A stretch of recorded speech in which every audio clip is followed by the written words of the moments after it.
Eu convido a igreja a acompanhar a leitura do texto que se encontra no Evangelho de Mateus, capítulo 9. Evangelho de Mateus, capítulo 9, do versículo 35 ao versículo 38. Evangelho segundo Mateus, capítulo 9, do versículo 35 ao versículo 38. Nos diz assim o texto da palavra: E percorria todas as cidades e aldeias, ensinando nas sinagogas, pregando o evangelho do reino e curando todo tipo de doenças e enfermidades. Ao ver as multidões, Jesus se compadeceu delas, porque estavam aflitas e exaustas, como ovelhas que não têm pastor.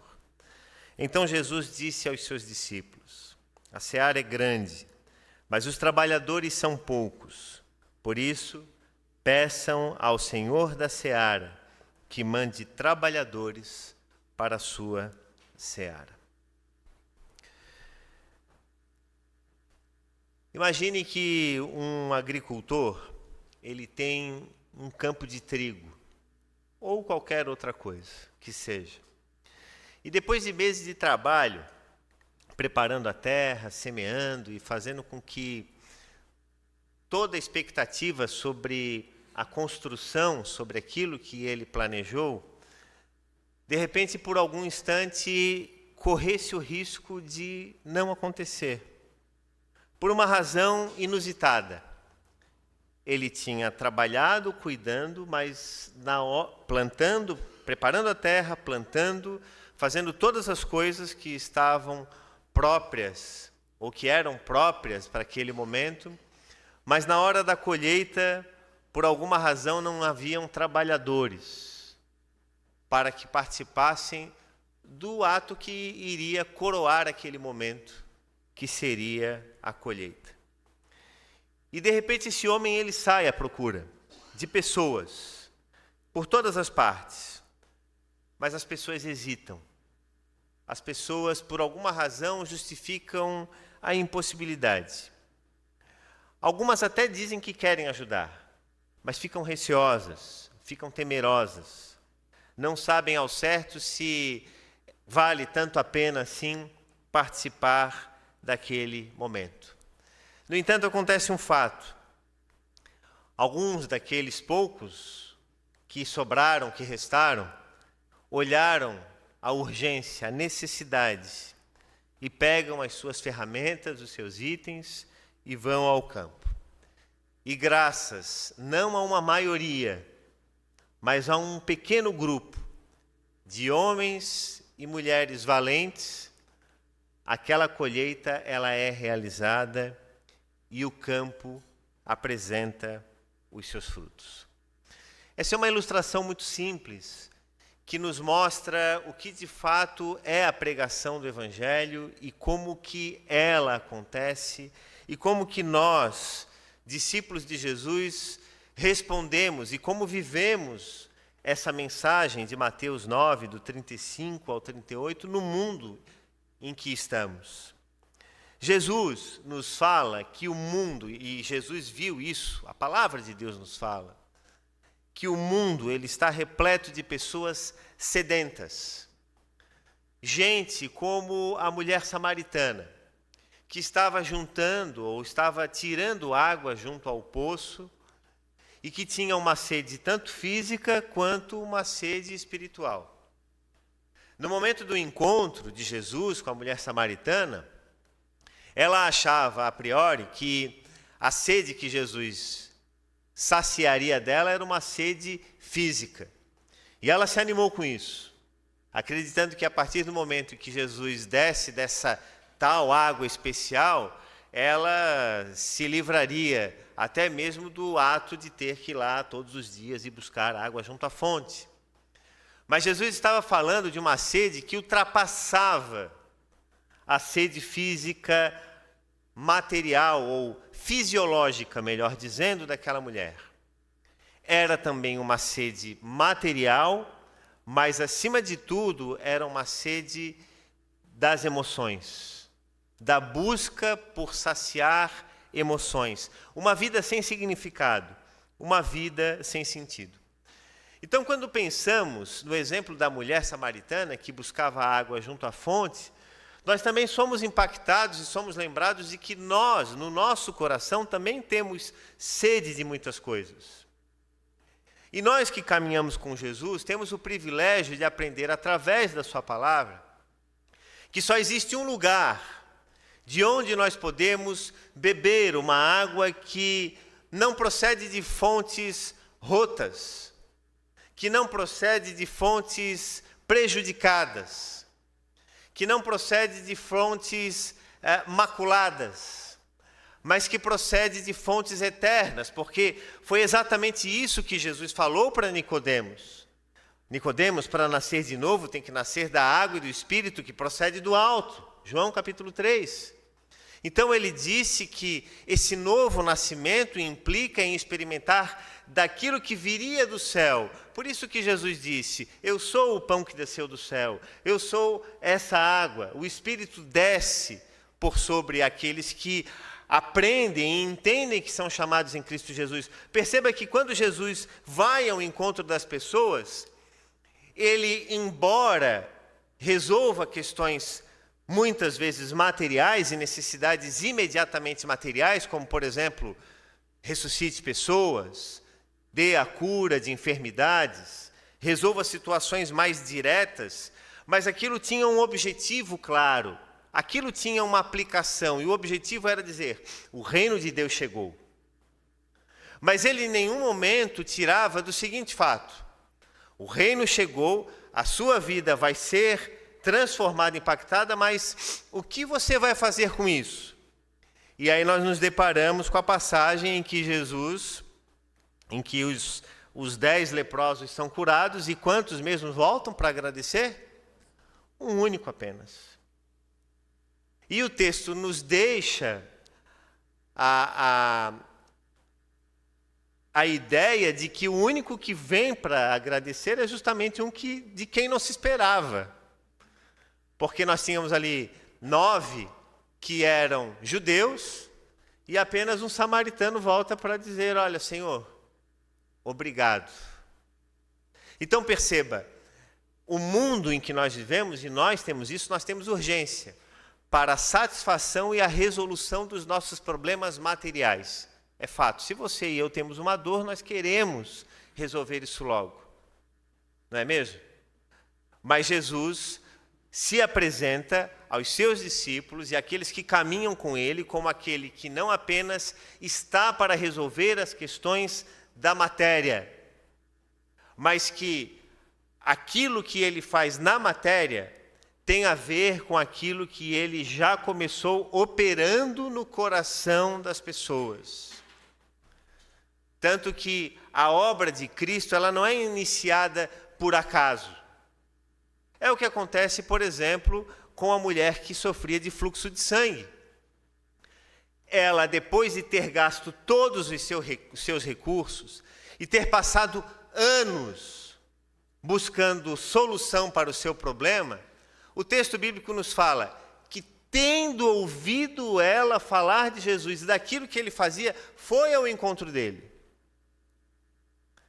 E no coração dela, ela pensou, se eu me encontrar com esse homem, qualquer pequeno gesto que eu fizer vai ser suficiente para resolver o meu problema.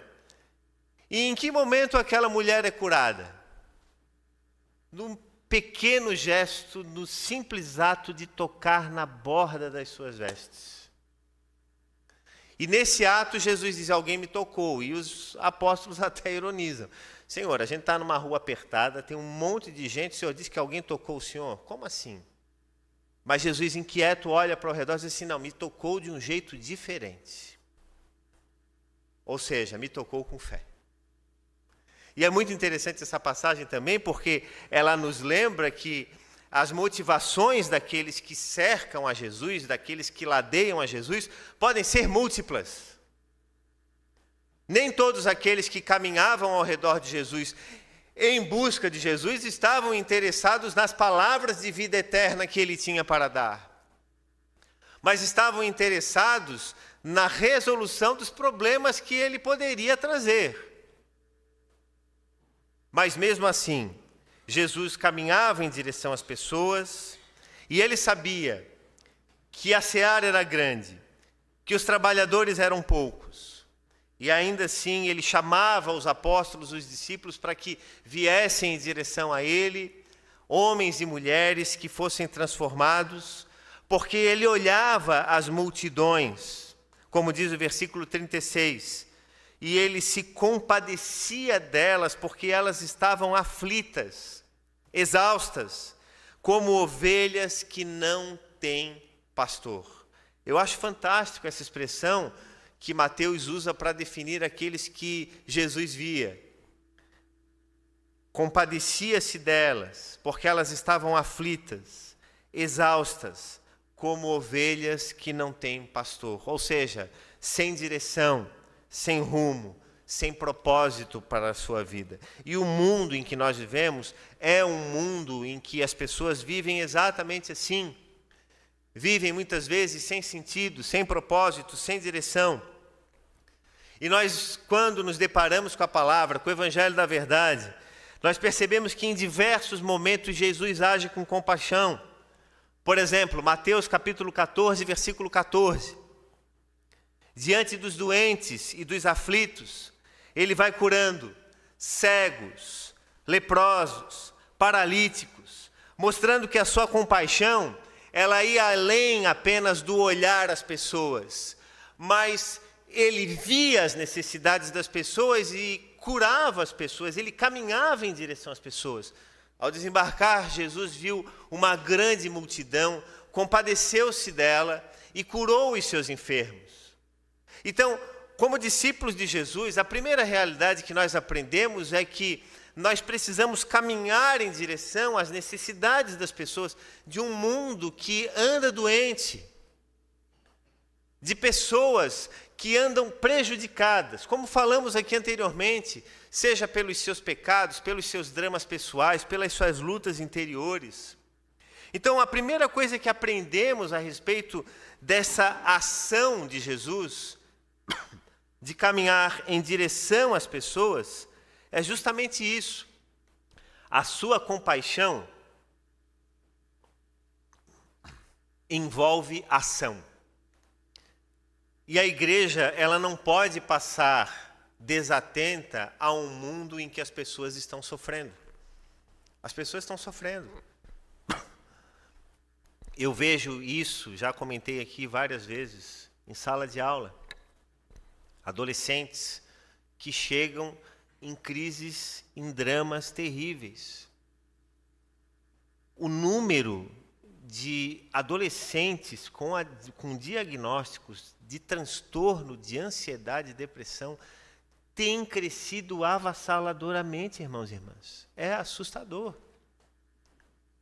E muitas vezes a única solução que se encontra é a solução medicamentosa, né?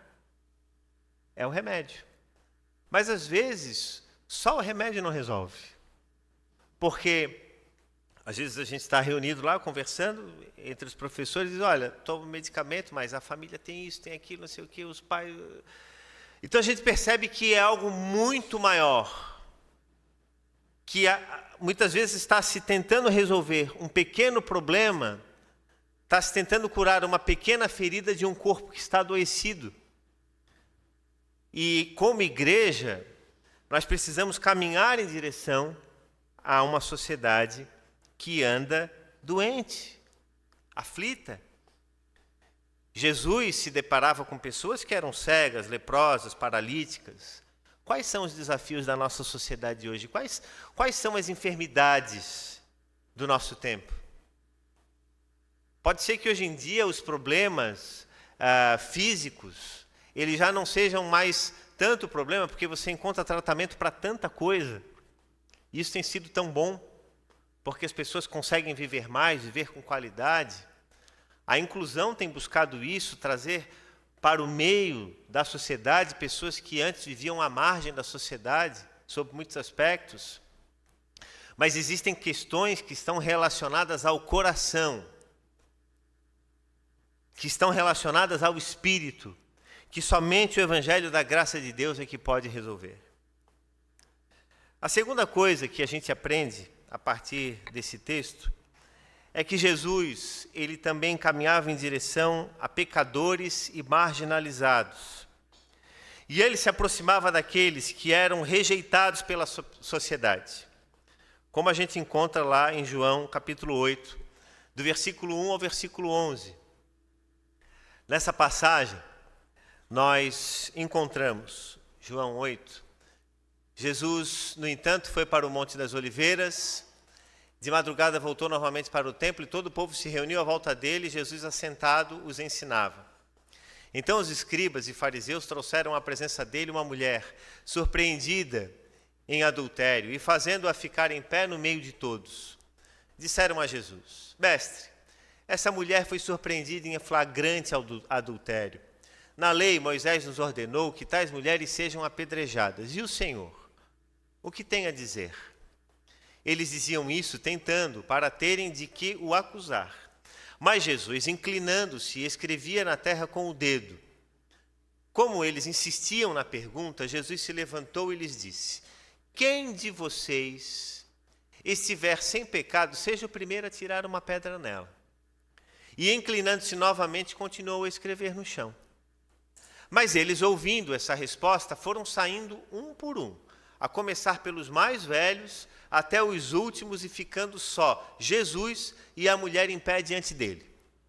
Levantando-se, Jesus perguntou a ela: Mulher, onde estão eles? Ninguém condenou você? E ela respondeu: Ninguém, Senhor.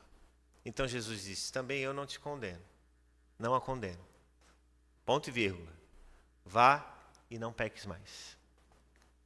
Perceba que Jesus se aproximava de pessoas que eram rejeitadas pela sociedade, ou pela grande maioria da sociedade.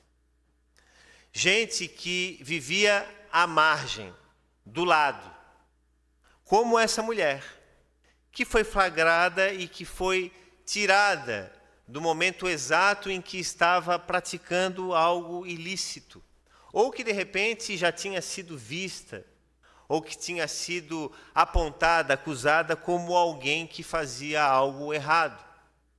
Veja que Jesus caminha em direção à necessidade daquela mulher. E homens e mulheres marginalizados nos nossos dias temos. Pessoas de todos os tipos. Ainda essa semana, fazendo um dia uma atividade em sala de aula, me surpreendi. Porque a atividade na aula de filosofia, ela dizia o seguinte: tinha toda uma caminhada para se fazer na aula, e uma certa altura dizia assim: escolha três coisas que você entende como sendo importantes para você e que você gostaria de que existissem no mundo, e o que você precisa fazer para que elas aconteçam. E me assustou com o fato de que alguns colocaram coisas positivas e alguns colocaram coisas bastante negativas. E aí a gente começa a pensar que essa negatividade e coisas que estavam relacionadas a pessoas, a condutas, a comportamentos do tempo presente, mas que me assustaram por um momento. E eu fiquei pensando como que nós, como igreja, podemos mudar essa realidade. Como que nós podemos educar os nossos filhos, como que nós podemos crescer enquanto igreja, como que nós podemos levar o evangelho de forma amorosa, mas ao mesmo tempo atentando para aquilo que Jesus nos coloca nesse texto que lemos de João 8. Jesus em nenhum momento compactua com o erro daquela mulher. Jesus em nenhum momento disse que o que aquela mulher estava fazendo era correto. Mas ele olha para os homens que estavam ao redor daquela mulher e dizem: olha, o que é que vocês estão fazendo aqui? Vocês têm tanto pecado quanto ela. Talvez Jesus disse em outras palavras o seguinte: olha, essas pedras na verdade deveriam recair sobre vocês, porque vocês são tão pecadores quanto ela. E Jesus não deixa aquela mulher sair ao final incólume. Aquela mulher não sai ao final do encontro com Jesus como: está tudo bem, o Senhor me abraçou. Mas vejam, lá no final do texto, no versículo 11, nós encontramos um ponto e uma vírgula, ou seja, uma pausa, uma respiração, e o texto termina dizendo o seguinte: vá e não peques mais. Ou seja, Jesus deixa claro para aquela mulher que ela não estava sendo condenada por aquele ato em especial, mas que ela não deveria mais repeti-lo. Que a vida dela agora estava em um processo de transformação. E é exatamente isso que acontece conosco quando nós nos encontramos com Cristo.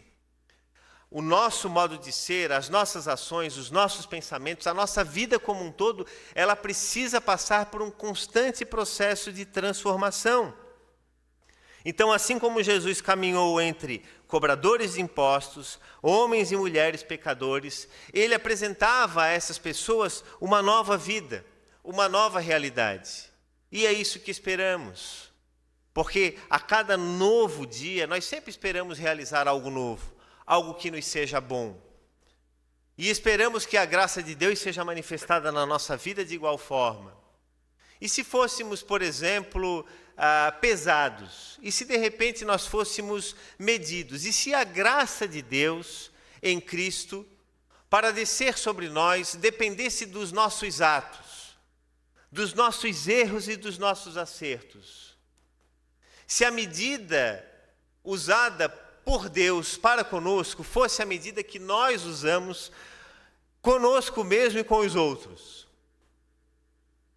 o quanto nós estaríamos nesse momento experimentando da graça de Cristo em nossas vidas? Muito ou pouco? Talvez pouco, né? Porque Jesus mesmo foi quem falou: olha, com a medida que vocês medirem, vocês também serão o quê? Medidos. Então percebam, nós precisamos caminhar sim em direção a pessoas que muitas vezes pensam diferente da gente. Pessoas que agem diferente da gente. E caminhar em direção àqueles que pensam e agem diferente de nós não significa que você concorda com tudo aquilo que ela faz. Mas você compreende que o amor de Cristo te leva a caminhar com essas pessoas, porque aquilo que diz respeito à vida, ao coração daquela pessoa, diz respeito ao coração daquela pessoa e aquilo que Deus vai realizar. A terceira coisa, nós encontramos a compaixão de Jesus também em outro momento expressivo, como, por exemplo, a multiplicação dos pães e dos peixes. Mateus 15. Jesus via aquela multidão faminta e não apenas ensinava, mas ele também proveu alimento. Então nós aprendemos que o Evangelho, ele não é apenas o Evangelho que alimenta o nosso espírito, mas também alimenta as nossas necessidades mais essenciais. Jesus caminhou em compaixão com as pessoas que também choravam. E em momentos de profunda tristeza, Jesus chorou, como por exemplo na morte do seu amigo Lázaro. E a sua compaixão, ela também se alinhava e se identificava com a dor humana. Perceba que o texto que nós lemos, que é o foco da mensagem dessa noite, diz: ao ver as multidões, Jesus se compadeceu delas, porque estavam aflitas e exaustas como ovelhas que não têm pastor. Há poucos meses atrás, a gente volta e meia, por alguma necessidade, está em hospital, né?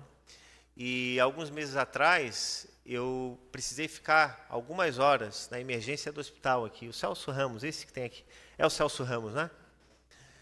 Gente, eu fiquei impactado, assustado. Eu até pedi orações, né? Eu acho que a Renata compartilhou no grupo de orações. Uma jovem, Raquel, o nome dela, e a mãe Arlete. Eu acho até que eu comentei isso aqui num domingo.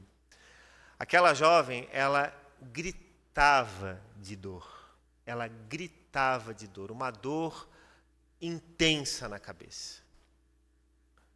E aí aquilo, como eu estava orando por uma outra pessoa que estava um pouco próxima, no corredor de hospital, A família viu eu ali naquele momento orando, e normalmente é assim, né? Quando a gente vai fazer visita, se é num quarto, está só ali aquela pessoa, mas se você vai num ambiente, outras pessoas acabam te puxando, né? Então você sempre vai estendendo ali o momento de oração. E naquele momento ali, a mãe ali me chamou, perguntou, chegou assim bem discretamente, perguntou se não poderia orar, a gente foi orar, e aquela moça, ela gritava de dor. E eu fui ali mais umas 3 vezes ao longo de uma semana, e a dor não passava. Uma jovem de 27 anos, mãe de 2 criancinhas, que tinha vindo do interior do estado. Outras pessoas que chegavam com dores, carregadas por cadeiras, gente espalhada por todos os corredores. Imagina no tempo de Jesus, em que você não tinha hospitais, não tinha médicos. As pessoas estavam expostas na rua à própria sorte, sofrendo de dores, de inquietações, de desespero. E por isso que Jesus se compadece daquelas pessoas, porque certamente, como Deus, como alguém que estava no princípio de todas as coisas, porque todas as coisas foram feitas por Ele, e sem Ele nada do que foi feito se fez, é o que João capítulo 1 nos fala. Ele diz: Senhor, mas eles não foram criados para isso. Esse não era o propósito inicial. Está tudo errado aqui. Olha o que esse povo está fazendo de si mesmo. Olha o que o pecado está fazendo na vida e no coração dessas pessoas. Então, é esse o mundo que nós vivemos. É o mundo em que nós encontramos pessoas que estão sedentas, que estão precisando. E que tipo de mensagem do Evangelho de Jesus eu e você precisamos? Porque eu e você também somos necessitados. Porque eu e você também estamos à margem, muitas vezes, com as nossas dores, com os nossos dramas, com as nossas inquietações, com as dores da nossa alma e com as nossas dores físicas também.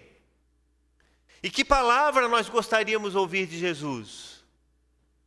E deste modo, que tipo de palavra nós estamos levando para as pessoas que precisam?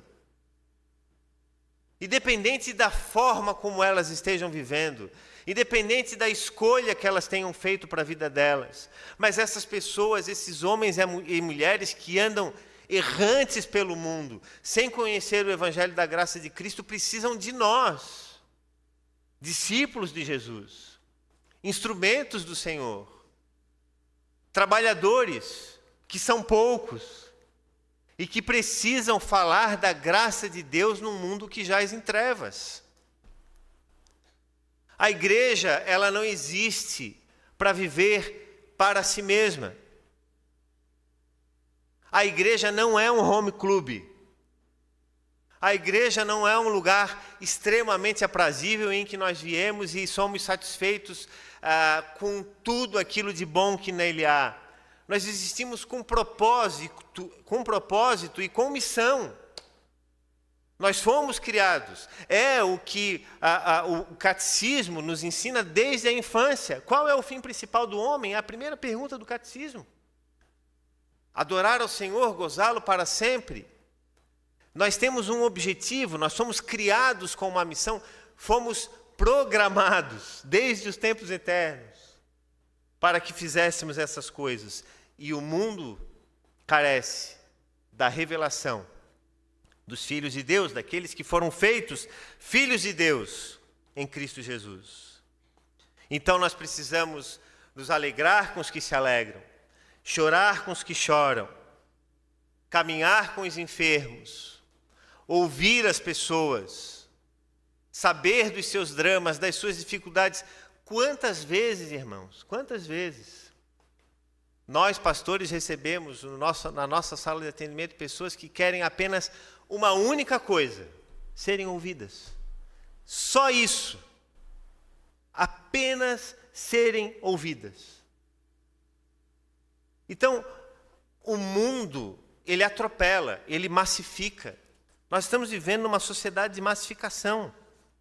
Uma sociedade em que as pessoas tentam de todas as formas uniformizar comportamentos, gostos, valores.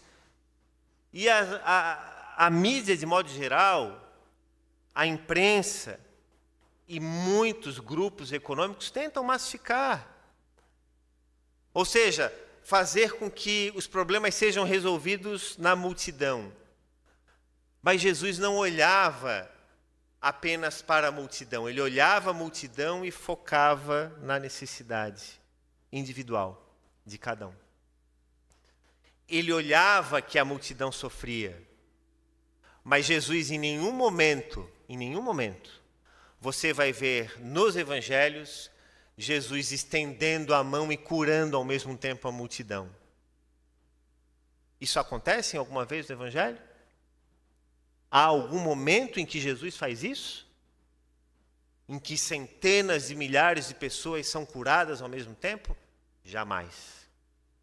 Porque quando Jesus tem que tratar, ele chama à parte. Ele põe do lado. Ele toca nas pessoas. Ele olha nos olhos das pessoas. Jesus está preocupado com o que se passa no nosso coração. Com aquilo que se passa na nossa intimidade. A sociedade olha o todo. É mais fácil. Né? É mais fácil. Jesus olha para a necessidade mais profunda do nosso coração. E, finalmente, Jesus não poderia encerrar o seu ministério terreno de uma forma mais eficiente, mais clara, mais abençoadora e mais marcante. O grande testemunho final, antes da sua morte, que nós encontramos justamente no texto lá de Lucas. Lucas, capítulo 23.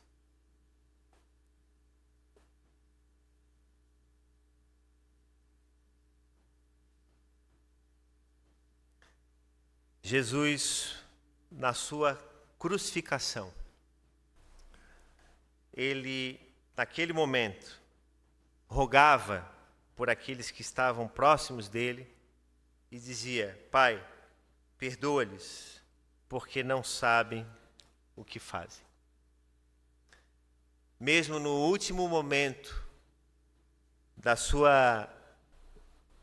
do seu ministério terreno, naquele ato ali, Jesus intercedeu. Jesus orou por aqueles que o crucificavam. Então vejam que caminhar com pessoas nunca foi fácil. Nunca foi fácil. Caminhar com gente é difícil.